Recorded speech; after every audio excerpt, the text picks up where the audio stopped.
നമസ്കാരം. ഗൾഫ് വാർത്തകളുമായി നിഷി മണികണ്ഠൻ. എമിറേറ്റ്സ് എയർലൈൻ്റെ മുഴുവൻ സർവീസുകളും 2034ഓടെ പുതുതായി നിർമ്മിക്കുന്ന അൽ മക്തൂം അന്താരാഷ്ട്ര വിമാനത്താവളത്തിലേക്ക് മാറ്റുമെന്ന കമ്പനി ചെയർമാനും സിഇഒയുമായ Sheikh Ahmed bin Saeed Al Maktoum അറിയിച്ചു. അതേസമയം അടുത്ത വർഷത്തിൽ തന്നെ ജബലലി അൽ മക്തൂം വിമാനത്താവളത്തിൽ നിന്ന് സർവീസ് ആരംഭിക്കുമെന്ന് ഫ്ലൈ ദുബായ് സിഇഒ കഴിഞ്ഞ ദിവസം അറിയിച്ചിരുന്നു. എമിറേറ്റ്സ് എയർലൈനിൽ നിന്നും വ്യത്യസ്തമായി ഘട്ടം ഘട്ടമായാണ് ഫ്ലൈ ദുബായ് സർവീസ് മാറ്റം ആസൂത്രണം ചെയ്തിരിക്കുന്നത്. ദുബായ് രാജ്യാന്തര വിമാനത്താവളത്തിൽ 127 പുതിയ സ്മാർട്ട് ഗേറ്റുകൾ കൂടി സ്ഥാപിച്ചു. 4 സെക്കൻഡിനുള്ളിൽ യാത്രക്കാർക്ക് നടപടികൾ പൂർത്തിയാക്കി പോകാൻ കഴിയുന്ന ആധുനിക ഗേറ്റുകളാണ് സ്ഥാപിച്ചിരിക്കുന്നത്. വിവിധ മേഖലകളിലെ തുടർച്ചയായ വികസനവും നവീകരണവുമാണ് ദുബായിയുടെ ആഗോള ട്രാവൽ ഡെസ്റ്റിനേഷൻ എന്ന സ്ഥാനം ശക്തിപ്പെടുത്തുന്നത്.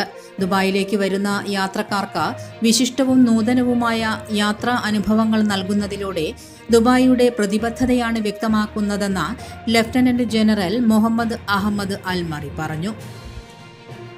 താൽക്കാലികമായി നിർത്തലാക്കിയിരുന്ന അബുദാബി ബിഗ് ടിക്കറ്റ് പ്രവർത്തനം പുനരാരംഭിക്കുന്നു. അടുത്ത നറുക്കെടുപ്പ് ജൂൺ 3 ഷെഡ്യൂൾ ചെയ്തിരിക്കുന്നത്. ഈ നറുക്കെടുപ്പിൽ 10 ലക്ഷം ദിർഹമാണ് സമ്മാനം. 2 ടിക്കറ്റുകൾ വാങ്ങുന്നവർക്ക് ഒരെണ്ണം സൗജന്യമായി ലഭിക്കും.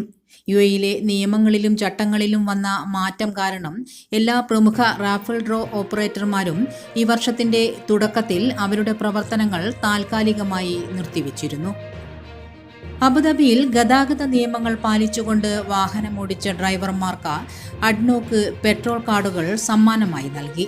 അറബ് ഗതാഗത വാരത്തോടനുബന്ധിച്ചുള്ള ബോധവൽക്കരണ പദ്ധതിയുടെ ഭാഗമായാണ് സംരംഭം. നിയമങ്ങൾ പാലിക്കാൻ ഡ്രൈവർമാരെ പ്രോത്സാഹിപ്പിക്കുന്നതിന് ഇത്തരം സംരംഭങ്ങൾ ഗുണകരമാകുമെന്ന് അധികൃതർ വ്യക്തമാക്കി. അജ്മാൻ ടാക്സി അതോറിറ്റി ടാക്സി ഡ്രൈവർമാർക്കായി കാബി ആപ്ലിക്കേഷൻ നടപ്പാക്കുന്നു. യാത്രാ വരുമാനം, കിട്ടുന്ന തുക, പ്രവർത്തന മികവിന്റെ തോത് എന്നിവയുടെ ട്രാക്കിംഗ് അടക്കം പല സവിശേഷതകളും ഈ ആപ്പിലുണ്ട്. എല്ലാ സ്മാർട്ട് ഫോൺ ആപ്ലിക്കേഷൻ സംവിധാനങ്ങൾക്കും സുഗമമായ രീതിയിൽ ഡാറ്റ കൈമാറ്റത്തിനായി മറ്റ് സംവിധാനങ്ങളുമായി സംയോജിപ്പിക്കാമെന്നും അതോറിറ്റി വ്യക്തമാക്കി. എമിറേറ്റ്സിലെ ടാക്സി ഫ്രാഞ്ചൈസി കമ്പനികൾക്കായി പ്രവർത്തിക്കുന്ന ഡ്രൈവർമാരുടെ പ്രകടനം മെച്ചപ്പെടുത്താനും ജോലി കാര്യക്ഷമമാക്കാനും സമയം ലാഭിക്കാനും ലക്ഷ്യമിട്ടാണ് ഇത്തരത്തിലൊരു സംരംഭം ആരംഭിച്ചിരിക്കുന്നത്. റിയൽ എസ്റ്റേറ്റ് സംബന്ധിച്ച നടപടിക്രമങ്ങൾ എളുപ്പമാക്കുന്നതിന്റെ ഭാഗമായി രജിസ്ട്രേഷൻ സേവനങ്ങൾ ഡിജിറ്റലാക്കാൻ അനുവദിക്കുന്ന നിയമം ഖത്തറിൽ പ്രാബല്യത്തിൽ വന്നു. ഇനി അപേക്ഷകർക്ക് മന്ത്രാലയ ആസ്ഥാനങ്ങളിലോ സേവന കേന്ദ്രങ്ങളിലോ നേരിട്ട് ഹാജരാകേണ്ടതില്ല. നിലവിൽ SAK ആപ്പ് വഴിയാണ് സേവനങ്ങൾ നൽകുന്നത്. പുതിയ നിയമം വരുന്നതോടെ ഇലക്ട്രോണിക് പ്ലാറ്റ്ഫോമിലൂടെ സേവനങ്ങൾ പൂർണ്ണമായും നൽകാൻ അനുവദിക്കും. ഈ വർഷത്തെ ഹജ്ജ് സീസണിൽ പറക്കും ടാക്സികളുടെയും ഡ്രോണുകളുടെയും പരീക്ഷണം നടത്തുമെന്ന റിപ്പോർട്ട്.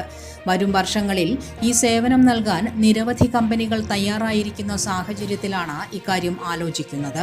മദീനയിലെ വിദേശ തീർത്ഥാടകരുടെ ആദ്യ സംഘത്തെ സ്വീകരിച്ച ശേഷമാണ് ഗതാഗത മന്ത്രി ഇക്കാര്യം അറിയിച്ചത്.